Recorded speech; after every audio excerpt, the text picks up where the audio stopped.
नमस्कार मंडळी. तिन्ही सांज झाली की प्रत्येक जण आपल्या देवाजवळ दिवा लावत असतो. चला तर मग बघूया देवाजवळ दिवा लावण्याचे काय महत्त्व आहे. देवाजवळ दिवा का लावावा आणि कधी लावावा याचं वैज्ञानिक आणि शास्त्रीय कारण नक्कीच ऐका. दिवसाला एकूण 8 प्रहर असतात.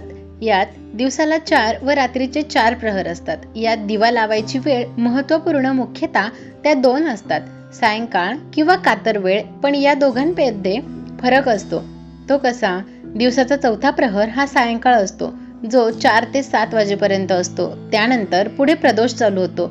सूर्यास्ताची वेळ किंवा सूर्य पूर्ण अस्त झाल्यावर सायंकाळ व प्रदोष चालू होण्याची मधली वेळ हीच कातर वेळ असते, जी सध्या 6:45 ते 7:30 आहे. आणि हीच वेळ दिवा लावण्यासाठी योग्य सांगितली आहे.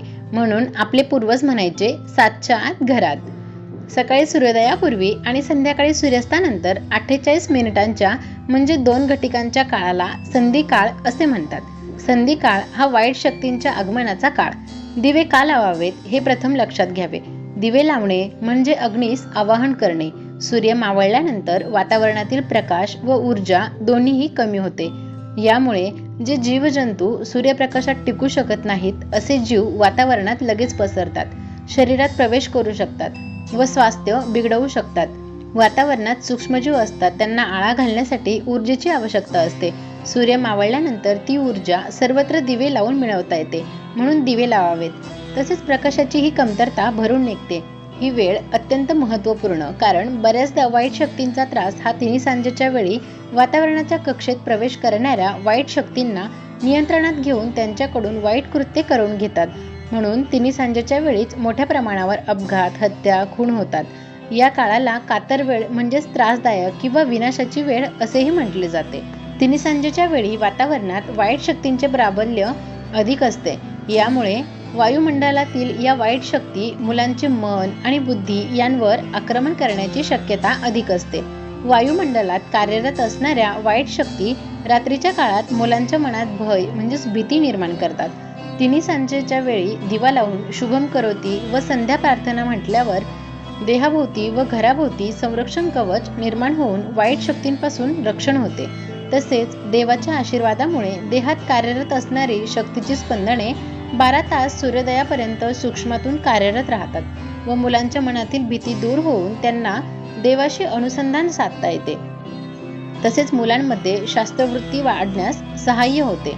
असे म्हणतात, दिवा लावल्यावर कुलदेवता, ग्रामदेवता ह्या राखणदारासोबत फेरफटका मारतात व ज्या घरात दिवाबत्ती लावली जाते तेथे वास करतात व घरातील व्यक्तींना व घराला वाईट स्पंदनांपासून संरक्षण करतात. तसेच कातर वेळ होताच ईशान्य दिशेकडून लक्ष्मी घुबडावर बसून येते व अनेक रूप धारण करून जेथे दिवा लावणी होते त्या घरात प्रवेश करते. म्हणून तर घुबड पक्षी हा सुद्धा कातर वेळीच बाहेर पडतो. कातर वेळी घुबड दिसला की समजून जायचे लक्ष्मी आजूबाजूला अदृश्य रूपाने वावरत आहे. तुळस आणि लक्ष्मी दोघी एकमेकींच्या सखी आहेत. त्या कातर वेळी एकमेकींशी गप्पा मारतात. म्हणून कातर वेळी तुळशीजवळ दिवा लावला जातो. संध्याकाळी 6:30 नंतर केव्हाही दिवा लावावा.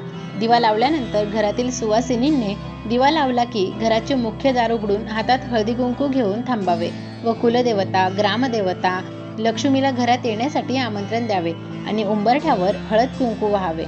देवाजवळ आणि तुळशीजवळ दिवा लावून देव आणि दिवा यांना नमस्कार करावा. हल्ली सगळेच कामात व्यस्त. संध्याकाळनंतर सगळे घरी येतात, मग दिवा करायची वेळ चुकते. अशा वेळी आल्यावर हातपाय धुवून नक्की दिवा लावावा. कारण जसं आई वडील मुलांची वाट पाहतात की मुलं कधी घरी येतील, तीच वाट आपली कुलदेवता देखील बघत असते. कारण घरातून बाहेर पडल्यावर परत घरी येईपर्यंत आपली जबाबदारी ही ती घेत असते. पण आता दिवस बदलले आहेत. संध्याकाळ झाली की वेध लागतात, ते म्हणजे बार, पब, क्लब मध्ये बाहेर जाण्याचे. दिवा लावणं तर दूर राहिलं, बिल येतं म्हणून घरातील लाईट सुद्धा बंद करून जातात लोक. याचे परिणाम ते वेगळे सांगायला नकोच, आपण पाहतच आहोत.